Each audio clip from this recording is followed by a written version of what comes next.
Welcome to Taking the Myth, your topical, skeptical discussion show. I'm Stephen Knight, and joining me is the excellent Iram Ramzan. Welcome. Sup, homie. How's it hanging? I'm not a gangster, so I'm gonna leave it there for now. I'm not gonna attempt that again. One thing I wanted to mention in terms of notice board items, I was present at the National Secular Society's Bradlaugh lecture a couple of weeks ago. I was on hand, I recorded it. For those who don't know, Charles Bradlaugh is a quite important historical figure in terms of secularism, atheism.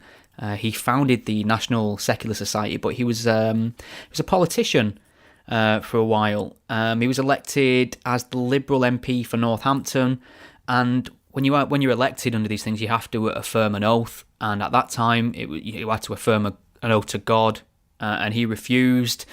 This led to temporary imprisonment. He was fined, and he was just refused access to a seat that he was elected in. So it's a very fascinating story, and on hand to talk about it was a National Secular Society historian, as well as an author who's wrote a biography of Charles Bradlaugh called Brian Niblett.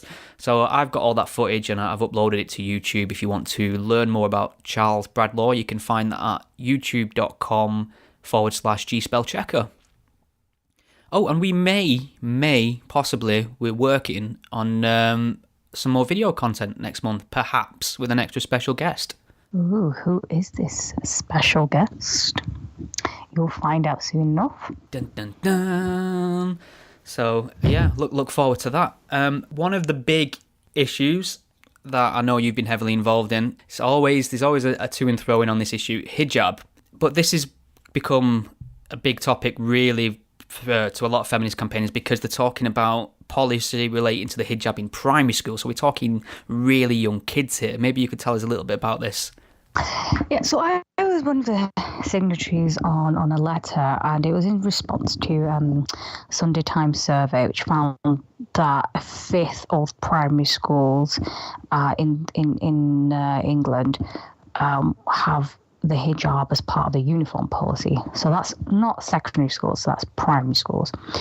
I mean, the report doesn't show the percentage of people that actually wear the headscarf. And nonetheless, it's become part of their uniform, which, Amina Alone, she's currently a Labour councillor, but she's been barred from standing again next year. And she was also a parliamentary candidate.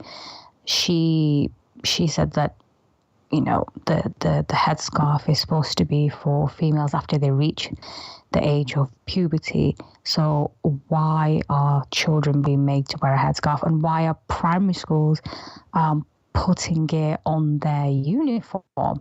So that's what the letter was about. A lot of other feminists have actually been very quiet about this.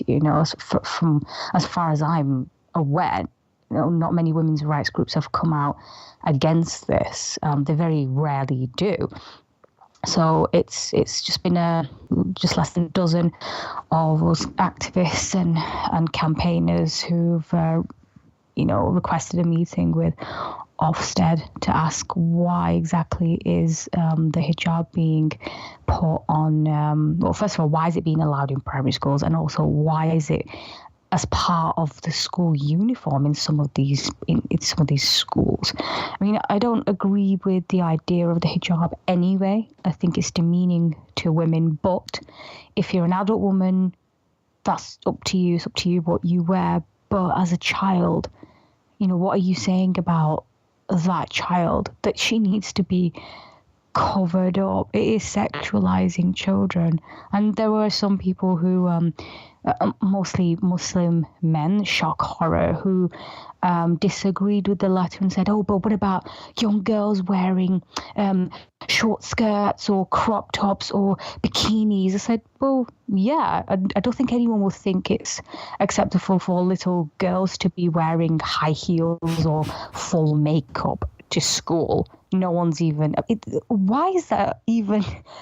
I think we're talking about the hijab here, but if you're going to talk about those issues, no one would even defend that. So there's your straw man argument knocked over right there. And it's funny how it is always these Muslim men who suddenly come out in favor of women's rights when they want to wear the hijab or have the hijab thrust upon them. And yet when it comes to them taking it off, suddenly choice doesn't matter anymore. I mean, what we're talking about here, we're talking about girls that are 5 years old, really, in some cases. And the whole idea of the hijab is related to these strange ideas of modesty and female sexuality. So it's incredibly, I think, icky is the term straight out the gate, isn't it? It really is. What are you trying to say? That even 5-year-old girls should be covered up because men will look at them a certain way, and that's the whole point of wearing the hijab. It's to tell people that, look, this female here does not want to be stared at. She's covered up out of modesty so that she doesn't get molested. This is a 5-year-old girl we're talking about, hypothetically, 5-year-old girls. Where I live, quite in the last few years or so, I've actually seen an increasing number of young girls wearing headscarves to schools, and it's not just a normal scarf that they throw on. It's one of those baby hijabs that are quite creepy, in all honesty. It does look... I don't know how it's been allowed to come to this point, but it's the fact that people are just too scared of being accused of being racist or Islamophobic. And I think the Bishop of Bradford said, it might be a case of young girls simply wanting to look like their mums. But is that necessarily true? I mean, what if they wanted to wear high heels and full-on makeup to look like their mums and go to school like that? That wouldn't be acceptable. And also, when children are that age, do they want to copy their mums? I mean, more likely, they want to copy their peers, don't they? So if one Muslim girl sees another wearing a scarf, then she might feel pressure to look that way. I mean, you see this in secondary schools where a lot of girls... some do wear it out of religious obligation, but I think some of them start wearing it because it's seen as a fashion symbol now as well. And because all the girls are wearing it, they think, I should wear it too now. Look how progressive and cultural I am. I might start wearing one to work, see what happens. Oh my God, I dare you to There's wear an a experiment headscarf. right there, isn't it? I quite like my job, though, so it's a problem. See, I mean, people talk about equality and being able to dress how you want. So if you want to wear a hijab, why not? Why not? So do you think it is fair then? Why schools are not saying, look, we will tolerate religious beliefs, but there is a limit to this kind of thing? Because it seems like, to me, the only way strange dogmatic beliefs get their way into legislation in schools is if they come packaged via some religious sensibility. It seems like we still got this huge hangover from the idiom, you must respect people's beliefs, and I think that's a really poor standard. I mean, so is it fair, or is it people just wanting to be seen to be tolerant and inclusive? I think it's a combination, but I think it's also the fact that some of these schools have seen the fact that parents are sending some of their girls in a headscarf, and they think, okay, so this is something that's already happening. There's probably a need for it. Why don't we show that we are inclusive and put it as part of the policy, so that instead of girls wearing their own type of headscarf, they can buy a school one where the school can probably make some money out of it, out of these hijabs. So I think they're catering to something that's already happening, and I think I just think it's wrong. I know it's important to be inclusive and respond to the needs of certain communities. So, for example, if there are a significant number of Muslim children, then they won't serve them, say, pork at lunchtime. Fair enough. But where does it stop? I personally think it's I don't, like I said, I don't like the headscarf anyway. And if you're up to me, I wouldn't allow it until girls are at least 16, because then they can make their own choice. That's not going to happen because we see this in secondary schools. It's already allowed in secondary schools, and they might be part of the uniform there, I think. Well, there's another aspect of it as well, which is in the school context. It can be difficult for young girls in general making it through schools, and the different cliques that form, and the idea of conformity and being otherized and in and out groups and things like that. And I think if you have young Muslim girls coming from a conservative Muslim household who are sent into school with the hijab, and their mate Fatima comes from a fairly relaxed Muslim household who doesn't require her to wear a hijab, but all her friends do at school, and she's no longer part of that group because she doesn't wear the hijab. She may feel some sort of pressure or some sort of requirement to be considered a true authentic Muslim, to don the hijab and request it from their parents to follow suit. And I just think it's a very strange thing to be doing, to be normalizing conservative religious symbols and garments from a childhood age, especially in state schools, which we're all paying tax towards as well. Yes, and I think there's a very important point which you touched upon. It reminded me of something, and when you said about conservative Muslim parents telling their children, making their children do this. Now, what about when you get an instance where conservative parents don't want their girls to have swimming lessons, or to go to PE, or to take part in dance classes? What do you do then? What do you do then? Do you say to them, actually, well, the parents know best, it's their child, so yes, this girl should be exempt from swimming lessons because she's not allowed to show her young 9-year-old body in front of other 9-year-old boys, because who knows what could happen at a swimming lesson where everyone's supervised, right? So where do you draw the line? I mean, some people have also argued that it's up to parents to it's up to parents what their child is wearing. And yes, that's true, but should that really extend to what they're wearing in the school? And again, where do you draw the line? Where do you say, okay, this is acceptable, but that's not acceptable. So this girl can wear a headscarf in school, but she's exempt from swimming and dance classes because her parents don't like it because they think it's part of their religious beliefs. What if that child wants to take part in these dance classes or swimming classes? Isn't that child going to feel left out? And with regards to religious symbols, I think there are also some people saying, well, what about young Sikh boys who wear the mini turban, not the full-on turban, but they cover their hair?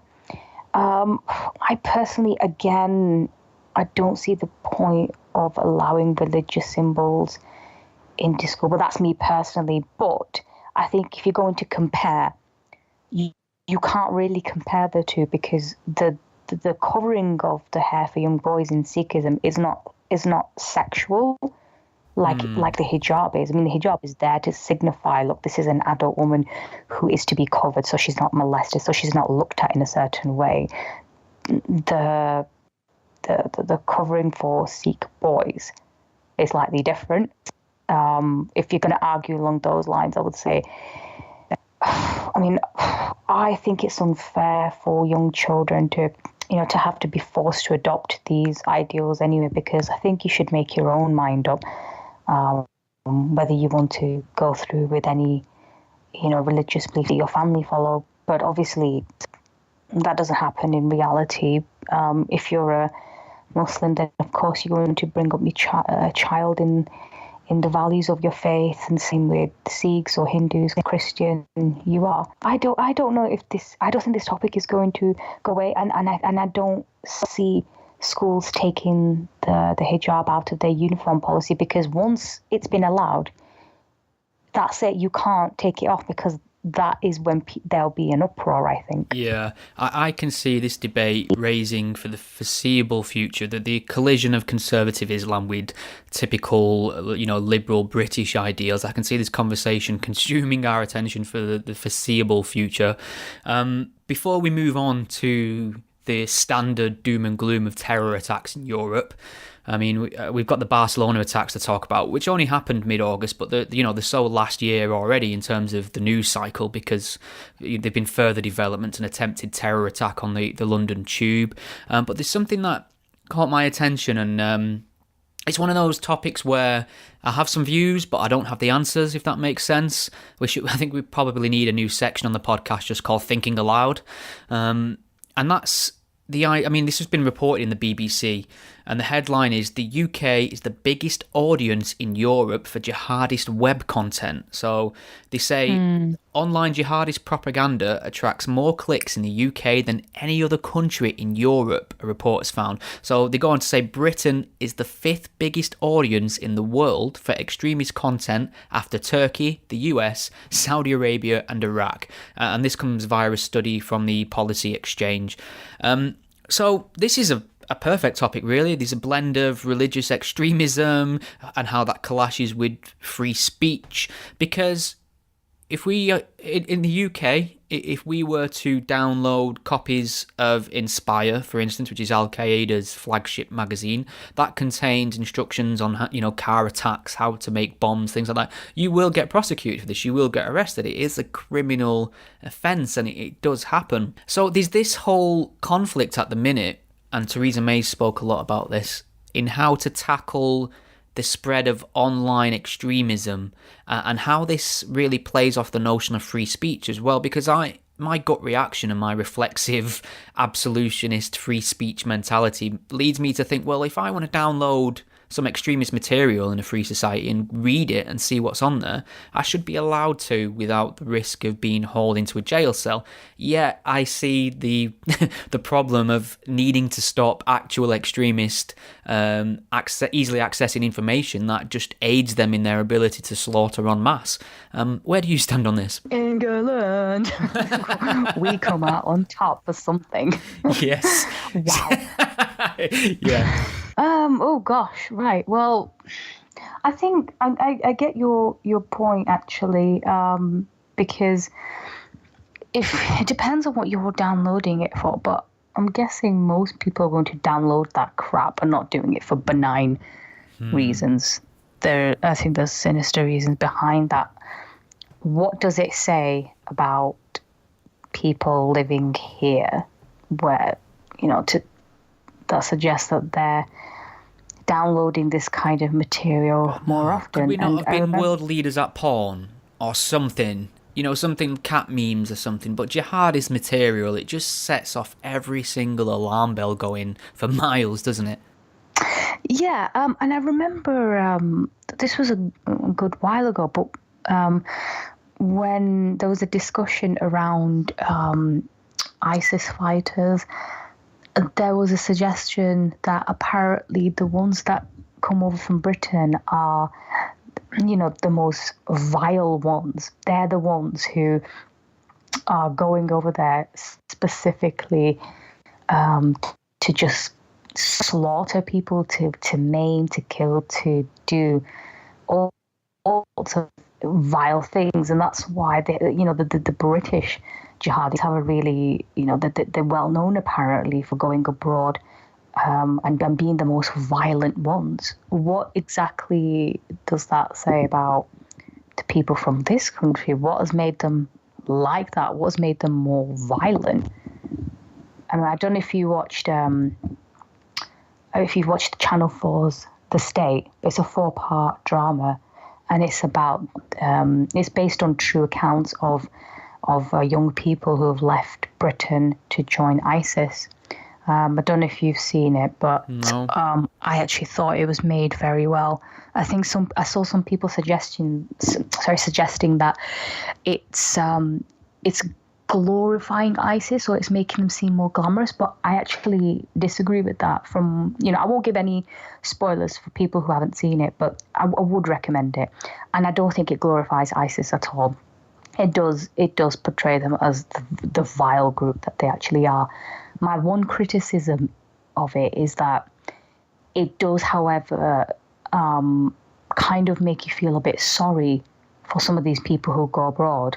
Like there's this woman who decides to join ISIS because she's a doctor and she wants to be this great big Muslim feminist on the battlefield, treating all these wounded soldiers. And poor thing, she can't do it because she needs her husband's permission.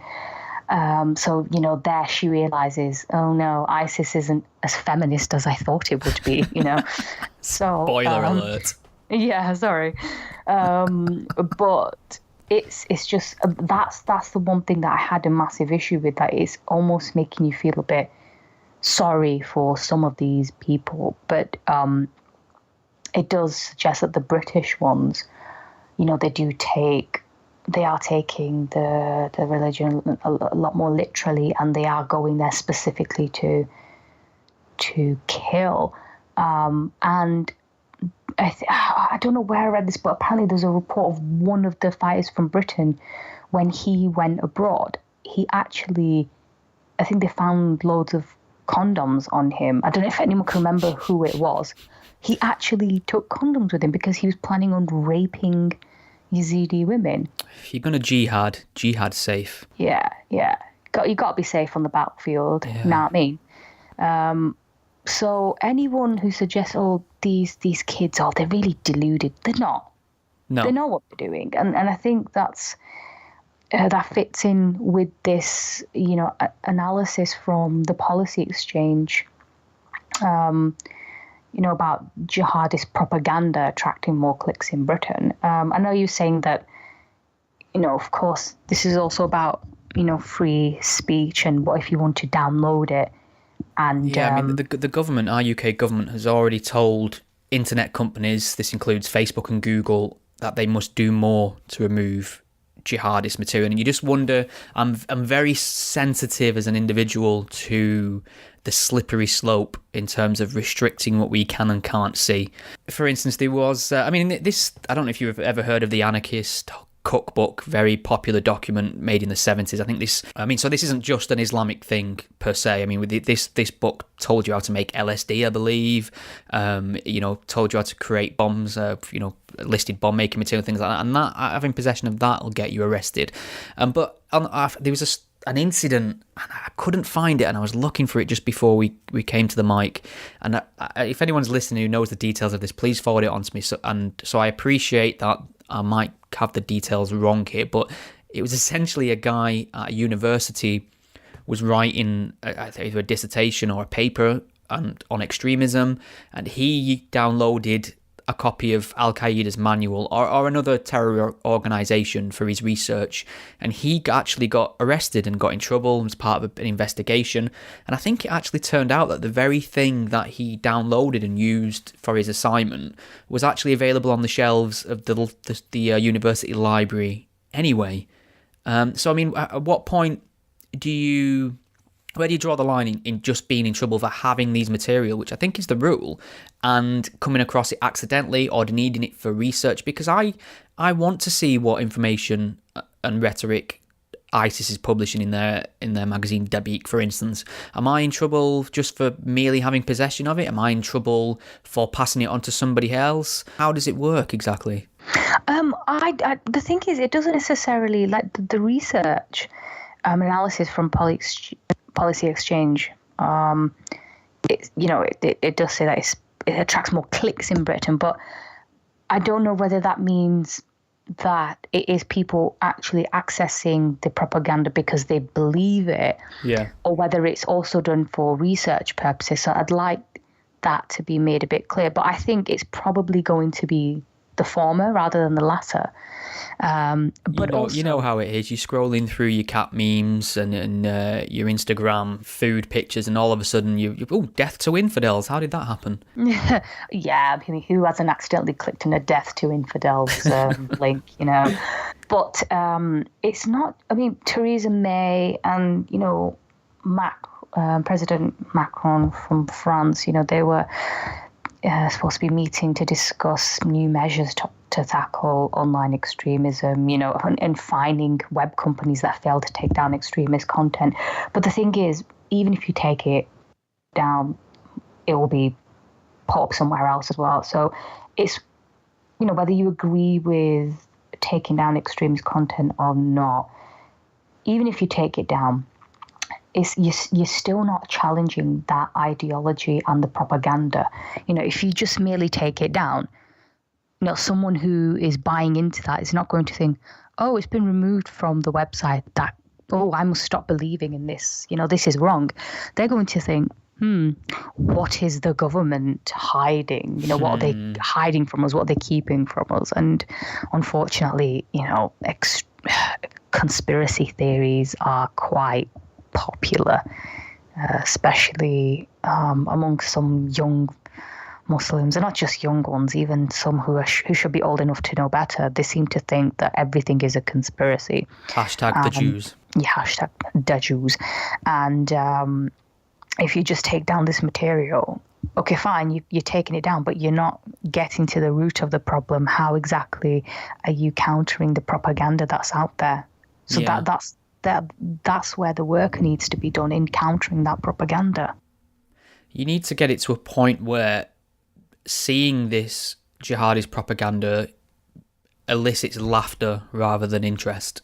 And you only do that at a cultural society level and a community level by, your imams, your local leaders, basically tearing apart the entire concept of jihad as holy war, which I don't see enough of, unfortunately. I mean, when you see something on your newsfeed about chemtrails or the Illuminati, sensible people are going to laugh at that and dismiss it straight away, whereas there's a law to Muslims, this idea of fighting in the name of Islam, taking up actual arms and killing infidels, that I don't think is quite being dispelled enough at the ground community level, unfortunately. No, it's not. And I know there is some work being done, some good work, but I don't think there's enough of it, and resources are limited. And there's, these propagandists from ISIS or even Al-Qaeda, they're just, I guess it seems like they're one step or two steps ahead. Their propaganda's very slick. It's not as if it's just some random YouTube video made in, by some guy in his mum's basement or something. It's going to be made really well. It's going to tap into grievances that are there, or create grievances as well. So there's, I'm sure there is work being done on the ground level, but whether there's enough being done, I'm not so sure. And it's a shame, because you can't just take down all this content. That might be part of it, but you really have to challenge that ideology as well. Okay, so we referenced the fact that we record one of these podcasts once a month, I think, at the minute, and we referenced the fact that by the time one goes out, it's already more or less out of date in terms of terror attacks in Europe. And I think that's the case because we've not even had time to get a podcast out about the terror attacks in Barcelona on the 17th of August. And already we've got a huge investigation underway to an act of terrorism in London. So, just to briefly talk about the Barcelona attacks, it was another car attack. A 22-year-old Muslim lad drove a van into pedestrians in Barcelona. 13 people killed, over 130 injured. I think they was apprehended some days later after another car attack. All 5 attackers were shot and killed by police, according to reports. So here we have another instance again of somebody, just as long as they can acquire a vehicle, causing mass casualties and death in mere seconds. And this tactic's been repeated time and time again in various places. It's been instructed by Al-Qaeda, and this is leading to new measures being put in place, such as big, huge, ugly roadblocks around, public landmarks and areas where people congregate. Police are developing new tools to put down on the floor in order to stop cars and things like that. This isn't something that can be stopped, is it? Basically, if somebody decides they want to get a car and drive it into a crowd of people who congregate, there is no way on earth to stop that. Unfortunately not. But what we have seen is, the police, especially in the UK, the emergency services are really, really quick to respond now. It's all so about they'll response, be out isn't there it? they're out there within minutes. You can, sometimes you could stop some of these people because some of them are known to the authorities. Some of them have been known. Maybe some are not, but in most of these cases, they're known to the authorities, so they can be tracked, they can be kept an eye on. But the most important thing is that the emergency services respond swiftly. But obviously, I think you're saying that the attackers were killed straight away. But there's another conspiracy alert. Why were they shot? Is this no to trial. Stop them speaking the truth? This is the mentality of people who just don't understand the risk of being a law enforcement agent and accosting terrorists. A lot of people on Twitter are suddenly experts when it comes to stopping terrorists. Apparently, so like, why did they have to shoot to kill? Why did they have to shoot this person? Could they not have shot them, say, in the leg? Shoot them in the leg so that they can question due process hashtag. It's not how it works. I'm not a police officer, Stephen, and I'm not a member of the security forces. But from what little I know, when you've got someone who's trying to kill people, or a terrorist, or someone who's probably got looks like explosives around them, not going to want to shoot them in the toe or the pinky to stop them. You just shoot at them because they are fucking risk. Yes. You do. And I'm sorry. What people are saying, here's the terrorist that you apprehend. You apprehend the terrorist that's lay face down with his hands interlocked behind his head. You take that terrorist in, fine. That's not the case. These people are on the run, and they come out with guns, they charge with fake suicide vests, and this whole shoot people in the knee, as if that's an easy thing that everyone who's had firearms training can do in the heat of a moment. What they're essentially saying is, listen, people who have signed up to protect us and deal with this issue, we want you to further endanger your own lives, to apprehend people who have committed mass slaughter, rather than remove them from the situation. And is that too much to ask? Yeah, is that too much to ask? What? It's insane. I mean, we see it a lot with American police shootings when they shoot a suspect with a gun, or a suspect who produces a gun. People will say, well, he didn't even shoot at the officers. And it's like, so you want him to get a few shots off before the officers are allowed to return fire? It's not how it works.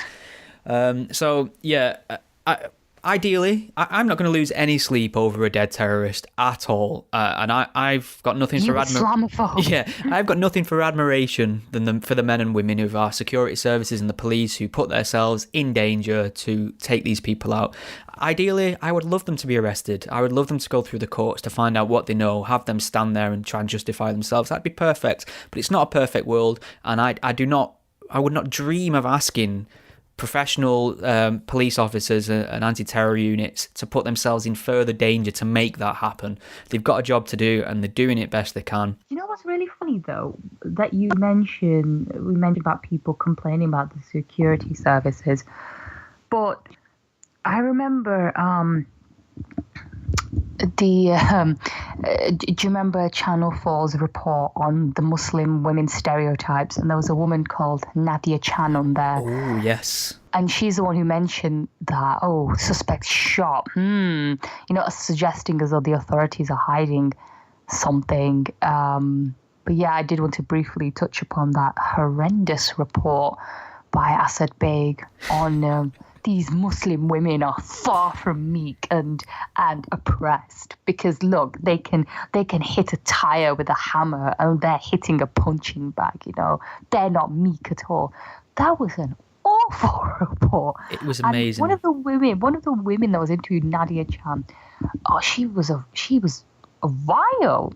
I don't know if you had a look through her Twitter account, but she made some really horrendous racist remarks against all white people. Whoa, Iram, you can't be racist against white people. It can't be racist. Yeah, sorry. So she made quote unquote racist remarks against white people. That's better. And she seemed wait. Was it against straight white male people? Because there's no possible way you can be prejudiced against them at all whatsoever. Okay, yeah, because I forgot, colonialism and imperialism, etc. And she did describe herself as an anti-imperialist Islamist. Yes, weird. I mean, whatever that means. Wasn't this piece by Baig, wasn't this little segment that he did to kind of show that these women don't meet the stereotypes that people thrust on Muslims, the far-right stereotypes? And he did this with somebody who turned out to be, let me check, racist, anti-Semitic, and pro-terrorism. Way to fight stereotypes. It's like she'd been created in a lab by the EDL. Basically, it was an EDL wet dream, this girl. The things that she came out with and the things that she said. And she was being used as some sort of poster child for a progressive Islamic female outlook. It's incredible, isn't it? Yes, and Uber Feminist on Twitter, who's fabulous, by the way, went through this, and it just got shared so widely, even by quite influential people, that Channel 4 ended up taking the report down from their website, even though the producer of the news section actually praised the report when it first went out. So you've got to think to yourself, hang on a minute. You okayed this. You said it was editorially okay to actually go out there on TV. And then you've decided, oh, hang on a minute, there's a few problems with this. Let's take it down off the website.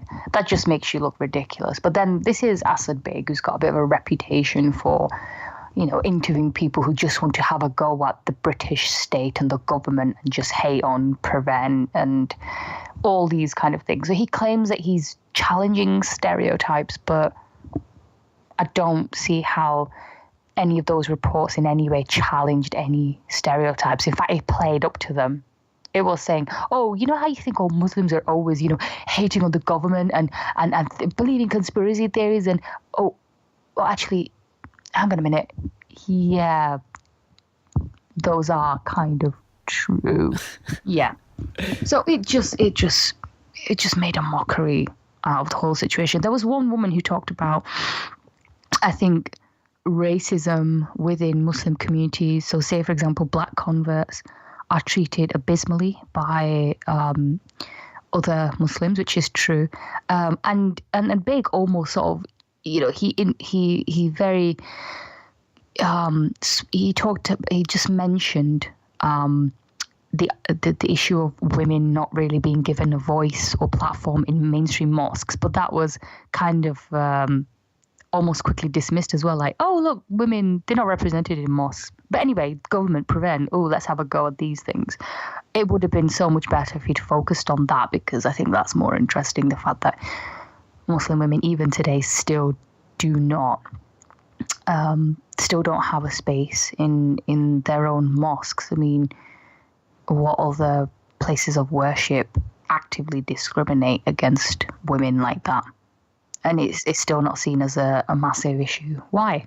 It's interesting as well to see who counts as an authentic Muslim in the media. So when these editors and researchers who obviously failed on this segment, because some, like you say, Uber Feminist, that Twitter account, the person who did a bit of sleuthing and found out all these views Nadia had managed to do that on her own with no production team, no group of researchers. She'd done the job of Channel 4 essentially in that regard. But it's interesting to see who constitutes the authentic Muslim voice when people are ringing round to put a panel together on TV after a big incident. I've heard from Muslim women, and I've heard stories of Muslim women who have been, they put some content out, and the TV channels have been interested in having them in to talk about it. They've later found out that they don't wear the headscarf and decided not to invite them because they don't look aesthetically Muslim. They don't count as the token Muslim voice on the show because they don't look Muslim-y enough. And I think that's really strange that the media's the media's idea of the Christian when they bring them in is some lovey-dovey. I mean, they're not going to bring in a Christian voice who's shouting, about abortion being killing babies and, actually, Go ahead. To be fair, whenever Christianity is mentioned, no one has any qualms about ripping apart religious Christians' views. Oh, he believes the earth is flat or that abortion is wrong, etc., etc. No one has any qualms about ridiculing that guy. Even impartial, quote unquote, broadcasters have no issue with challenging that person. But when it comes to, say, Muslim people, there's a whole new standard applied there. They're a bit more careful about making fun of absurd views. So I think it's because Christianity is largely seen as a white man's religion. Therefore, it's okay to mock that. And we've got a long history of mocking Christianity in this country. Whereas, Islam is fairly new, and it's the brown man's religion, so we can't really make that much fun of it because it'll be seen as racist or Islamophobic. Yeah. But you are right about the idea of what the media's ideal Muslim is, because, we talked about the headscarf before and how, there are prominent women in the media wearing a hijab who will defend it. And yet some of these campaigners and activists, I've noticed, who used to defend the hijab because they wore it themselves, their hijab has suddenly disappeared. And you think to yourself, hang on a minute, I thought you said the hijab was like the most awesome thing ever. So where is your hijab now? I don't understand. And that's the reason how some of them get a job or a column or an airtime on, say, a particular news channel is because, look, they wear a headscarf, so they're authentically Muslim, but they don't wear it anymore. So are they still authentic or not? Yeah, it's a good point. And our own media reinforcing conservative Islam is really, really unhelpful, especially when they don't look for that in any other religion. They get in your wishy-washy hippie Christians to talk about the issues of the day. Likewise for any other faith.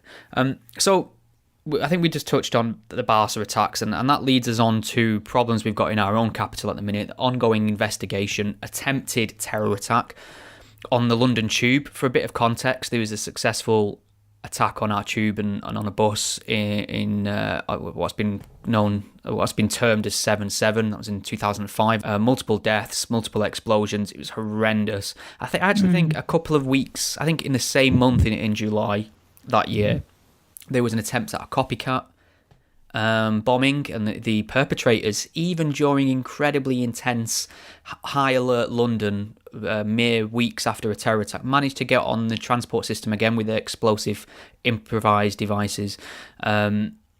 And unfortunately for them, but fortunately for everyone else present, they had cocked up the mix of the bomb making materials, and they didn't detonate. They just failed. They carried out their plan undetected, got where they wanted to be, and the bombs didn't detonate. I think in their court defense, they tried to argue that they were doing us a favor. It was a hoax. They were just trying to expose the holes in our security. And oh wow! Yeah, thank you. And we're rewarded lavishly for this. Yeah, unfortunately for them as well, the courts didn't quite see it this way, and they're serving time, which is good. And since then, racist. Yeah, well, since then there's been many. Trying to do us a favour. I know, such an ungrateful nation. I've got it. It's probably something to do with Prevent.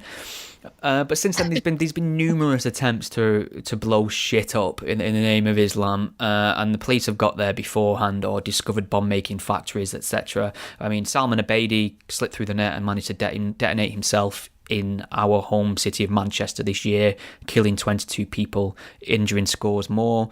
And now in Parsons Green in London, someone's managed to get on the tube with what appears to be, it looks like some sort of builder's bucket inside a Lidl bag. For those of you... Yeah, hashtag not all Lidl shopper. Not all Lidl shopper. Lidl's a very budget supermarket within the UK. Last time I went to Lidl, some time ago, but you could get a can of beans for 9p, Iram. Golden days. That is amazing.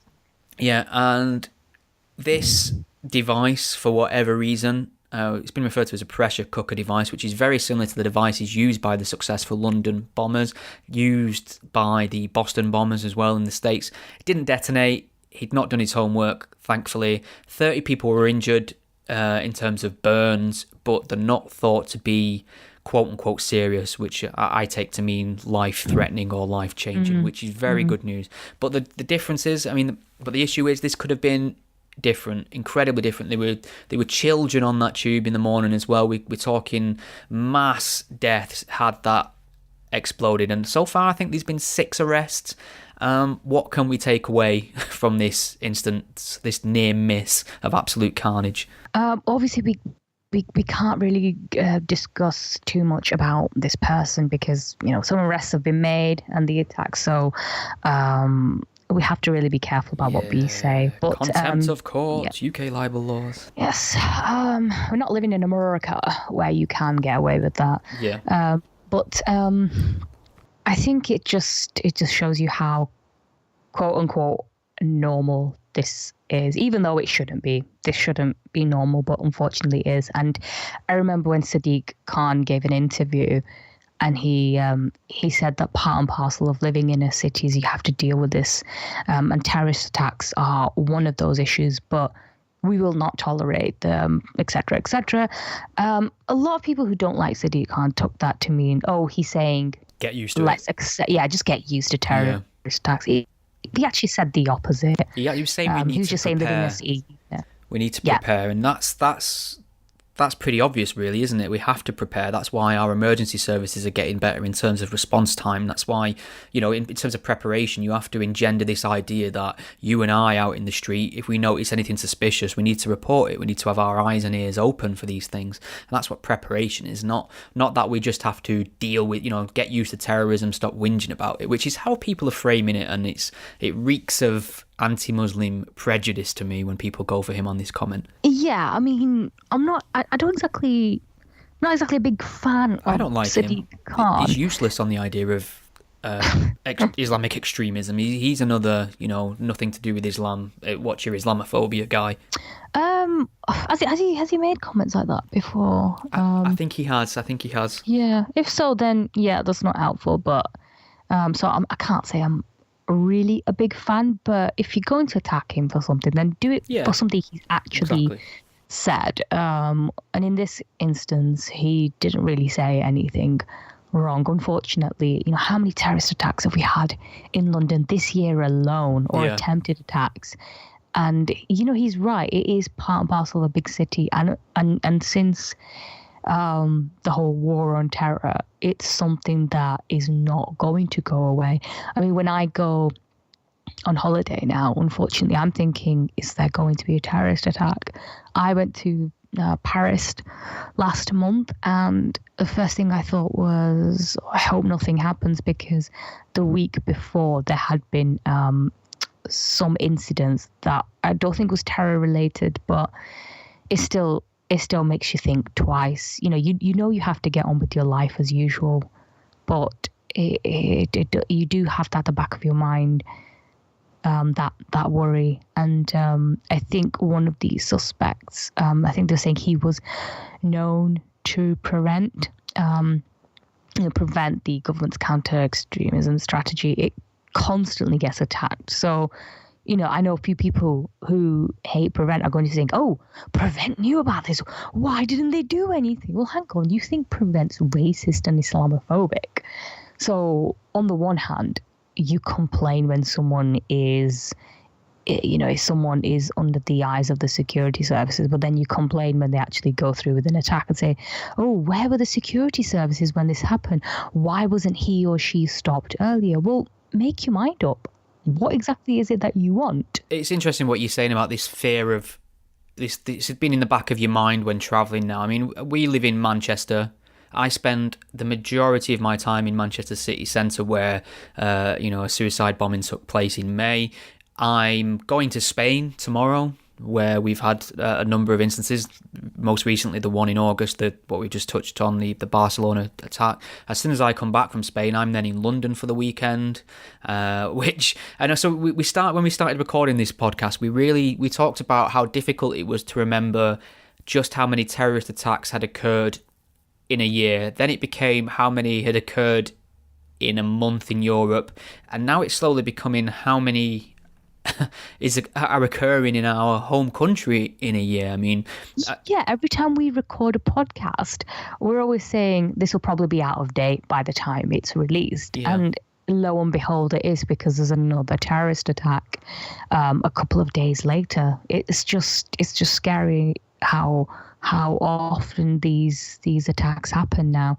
I mean, we people were incredibly lucky that attempt in London just failed.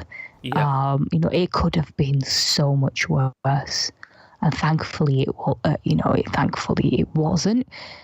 But I just dread to imagine what could have happened if that had exploded the way it was supposed to have done. I just don't even want to think about that, really. And more people dying over, for some horrendous cause. Well, there's another aspect that's tied up in this, and I think this is going to become one of the biggest conversations in the future. It's always been taboo, it's always been noisy, but I think it's going to be the conversation that everyone's going to have to acknowledge eventually, and it's difficult to know how to navigate it. And that's the fact that a number of these suspects have been confirmed as refugees. A couple of them were actually picked up from a halfway house for refugees. So we're talking, I think, people potentially Syrian and Iraqi background, but I'll have to check the details on that. Whether or not these people are actually responsible for anything yet is yet to be seen. There's an investigation ongoing, but this is going to help feed into the crowd of people who just want immigration to halt completely, especially from Muslim countries, and it becomes more difficult to justify our current policy when you see a link between influx of immigrants and terror attacks around Europe. And I'm just wondering what your handle is on the best way to approach this conversation. Dropped you right in it, haven't I? You have. I can't win either way, I think. But the thing is, though, people say, "Oh, well, this is why we should stop immigration. This is why we should not allow any more refugees to come in." But then, what about the ones who were born and brought up here? More extremists. Most of the people who have carried out attacks, they have been born and brought up here. The July 7 bombers, they were British. They weren't refugees or anything. So I don't think there's any set pattern. They could be refugees, they could be recent immigrants, they might be born here. It's that type of extremist Islamist ideology can, it can be taken up by anyone, whether they're born here or not. So I don't really know. I don't know if it's something, if it's something that's specific to refugees only, and whether that means we should stop taking refugees as a result of that. But there were a few comments being made by people saying, what kind of way is this to repay a country that's given you refuge, that's given you shelter? It is biting the hand that feeds you. Yeah. I know people are trying to say, sometimes if there's already a problem in the country among some Muslim communities, why add to that by bringing more people in? Yeah. But it's a bit of a tricky one, I think. It is. I mean, ideally in a prosperous society, you want to be able to provide refuge for people who are, victims of war, inequality, oppression, things like that. That's the mark of a good society to me. I know many places in Europe who don't do this have zero Islamic extremism, strangely enough. So there's a correlation, but it's how do you find that balance? I don't want to be the shut the borders country, but I really don't. I don't know what the solution is to this problem at all. So I mean, this is currently ongoing. We'll find out more in the coming weeks, I'm sure. What's the chances of another attack having occurred in the UK or Europe specifically by the time we record next time, do you think? Oh my God, I seriously hope there aren't any more. I hope not, but who knows? Inshallah. Okay. Well, inshallah, there isn't one, or Yeah, there isn't anymore. Let me be clear on that point. I don't know if this recording will get played in court alongside my downloaded copies of Inspire and Dabiq. I'm done for. I'll provide you a character reference. Shit, I really am in trouble. I think it's time for the ASLAN Awards. There's this misconception that people derive their values from their scriptures.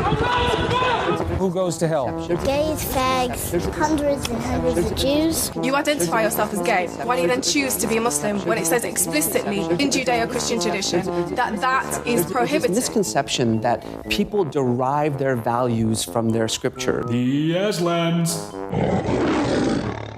Now, the ASLAN Award is an award given to an apologist spouting lies and nonsense.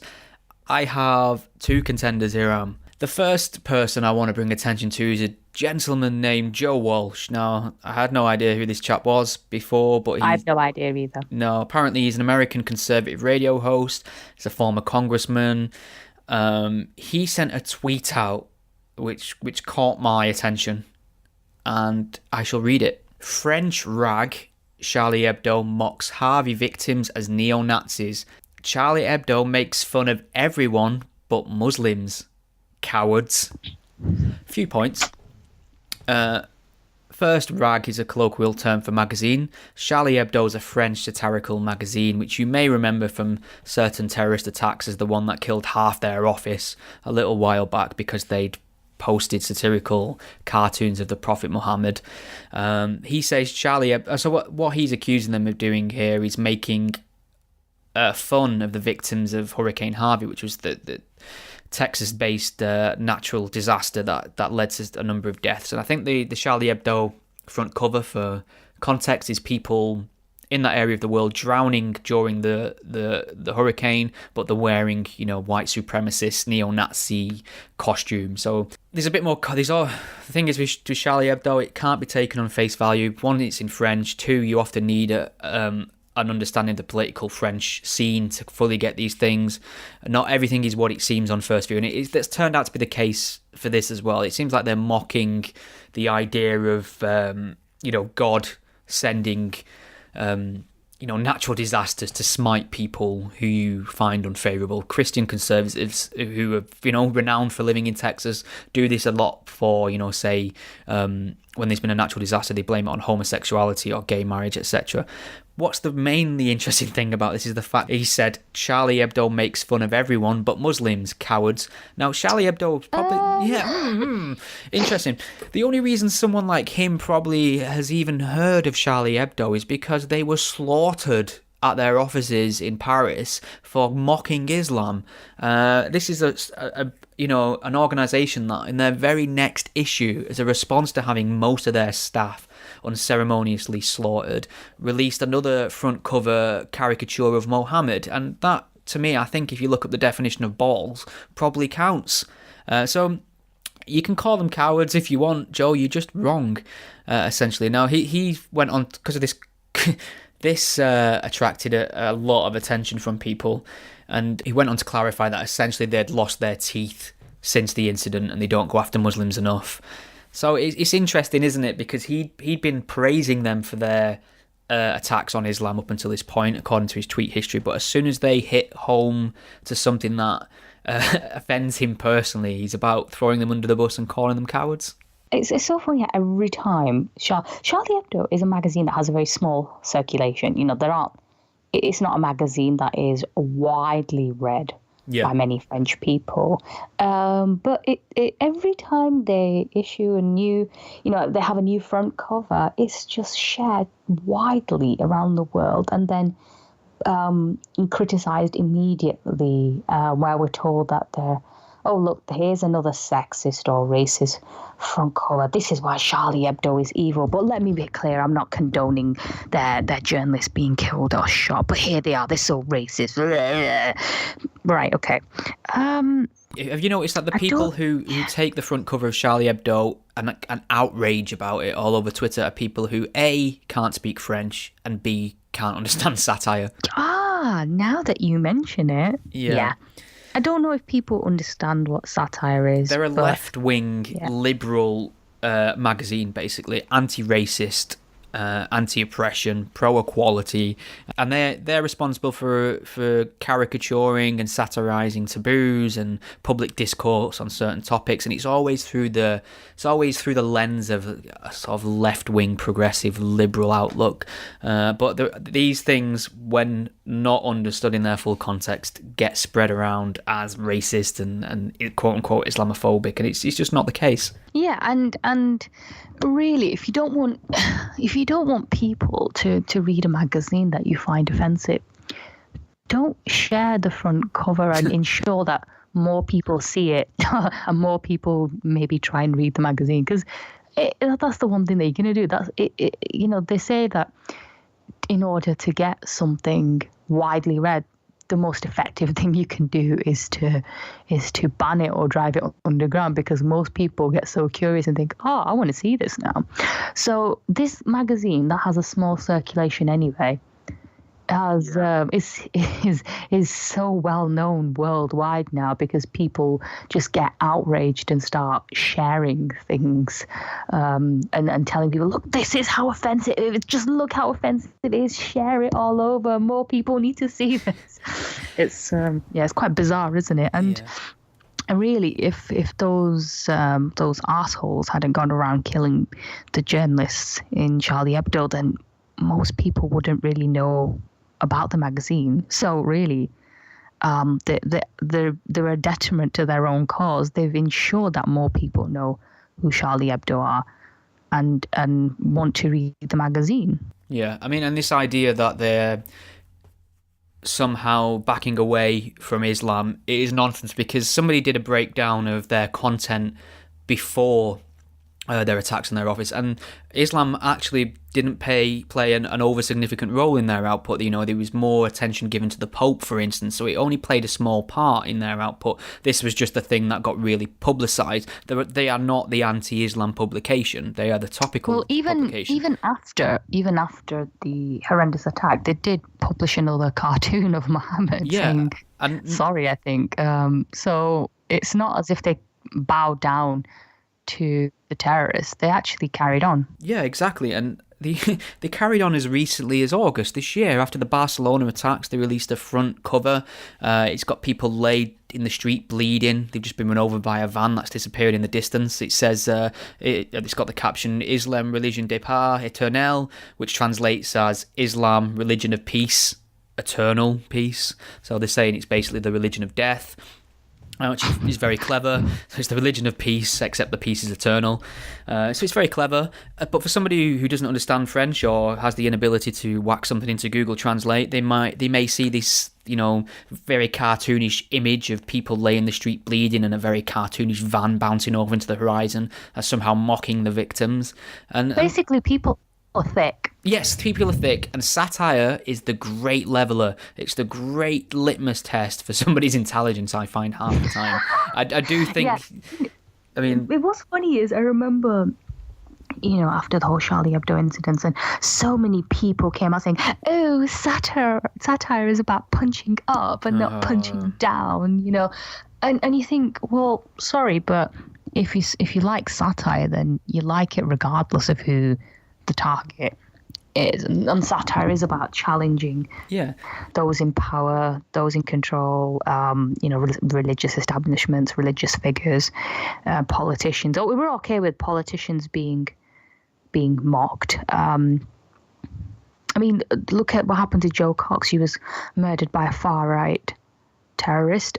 So does that mean that we can't make fun of any politicians because someone's going to go and potentially kill a politician in the future? So that's not responsible satire then, is it? No, I mean, is that what they're trying to say? You know what's funny about this? Did I not see some think tank suggest the other day that those that troll or harass politicians online should be denied the vote? I think that was an official suggestion. Yes, I saw that. I'll have to look into that. Maybe that's one. Think tank? I can't remember. Maybe that's something to put on the list for next time, but that is interesting. So that's Charlie Hebdo. Again, tireless, fearless satirist. I mean, good satire about punching up and down. For me, it's not whether it's up or down, it's whether or not the satire exposes some truth about an issue.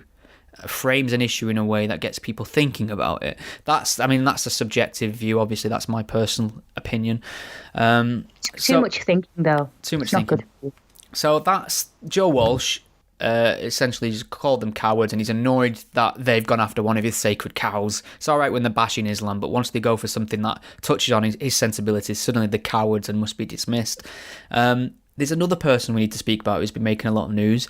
There's a story going around that a student at Edinburgh University, he's under investigation for mocking ISIS. Now, this is something that was reported in very credible newspaper outlets. The Independent ran with it, the Times ran with it, and the Daily Mail put it out there. These are, Oh, it was in the Daily Mail. it's in the Daily Mail. Mail. So it's interesting this because I tweeted it out because it came from a credible source, and they seem to have sourced it well in terms of, there's a complaint, we've seen the complaint, etc. And then I got a lot of pushback because this gentleman involved in it is thought of to be almost a fantasist in some respects. There's been some questions asked about his credibility. His name is Robbie Travers. Now, I'm reading from The Independent here. The headline is, "Student who mocked ISIS in Facebook post is investigated for Islamophobia." This went viral. A lot of the usual suspects on the far right were picking up on it and using it as an example of how our free speech has been eroded where Islam is concerned. And the funny thing is, that kind of thing does get traction because there's a kernel of truth in there. However, the university has since come out and said they would never investigate someone or reprimand someone for mocking ISIS. And the person who's made the complaint has said it's not about mocking ISIS, it's about her being personally attacked. However, she has cited Islamophobia in her complaint, which, as we know, could mean anything, couldn't it? Oh, So there's so many things to juggle here. So have you got a handle on this at all? Right. I'm still struggling to figure out who the hell Robbie Travers is, and if someone can answer that for me in a succinct, the precise sentence in 140 characters or fewer. Yeah, please, because as far as I'm aware, he's just a student. Yeah, he's 21 years old, third grade law student. Yeah, if that's even true. I've read stuff about him in the past, and I still wasn't clear who the hell he is, because as far as I can tell, he's made a name for himself just by blogging and trying to be contrarian. Yeah, he seems like a provocateur, doesn't he? Yeah, he's from what I can tell, he just seems like a bit of a narcissist and attention seeker, and he's always claiming all these different things. And I remember somebody put out a thread about him on Twitter, which went through all the claims that he made, and he makes all these grand claims, and I've yet to see any of them verified. So I don't know what he actually does, but he's got a bit of a following just because he says some contrarian things, and some people, they love that. But in this instance, it might be a case of, it might be a case of the boy who cried wolf. Like, he's made so many claims that when he actually makes something, when he actually claims something that is true, I'm not sure if I would be willing to believe it, because he's made claims before that don't seem to hold any water. I don't see any truth in a lot of things that he's claimed. I don't really know still who he is, but the university claims that the investigation against him was because he breached some sort of code and put out personal information about another student, not necessarily about the whole Islamophobia thing. But if this other student has accused him of being Islamophobic, then that's also worrying, because what exactly is Islamophobic? I don't like the term Islamophobia. If he says something that's blatantly bigoted against Muslims, and fair enough, he should be reprimanded for that. But they said it wasn't to do with him making fun of ISIS. But everyone's gone with this whole, student being investigated for mocking ISIS, which doesn't seem to be true. I think these reports are based on something that he's claimed, and it's just been taken at face value. But I don't trust him. Well, that's the issue, because we're getting this. The newspapers have ran with this story based on his say-so. So he posted this status a while back, April 13th. He said on Facebook, "Excellent news that the US administration and Trump ordered an accurate strike on an IS network of tunnels in Afghanistan. I'm glad we could bring these barbarians a step closer to collecting their 72 virgins." Fine, whatever. That's not how I speak, but whatever, it's fine, it's an attack on ISIS, etc. And that's one of the things he's citing, that the university feel that this kind of rhetoric is making Muslim students feel unsafe. So for balance, the University of Edinburgh, or Edinburgh if you're in America, has said that he's actually under investigation for other alleged breaches of the university's code of conduct. So the statement from the university says, the University of Edinburgh is fully committed to upholding the rights of the students and staff to freedom of expression within the law. It has not and would not consider bringing charges of misconduct against any student for mocking ISIS. So it seems like the official complaint that they're dealing with has nothing to do with that statement. So this is a man who's gone on to mock the hijab and various other Islamic things. So I suppose it depends how he's doing it. If he's just sharing an opinion about Islam and the burqa and hijab and things like that, and he's been accused of Islamophobia, I have a problem with that. If he's targeting specific students with harassment and depending on the rhetoric, then that should be looked into. So it's one of them things that took a lot of attention in the news and social media, and we don't even have any details to work with, essentially. No, and I mean, there might be a case where the university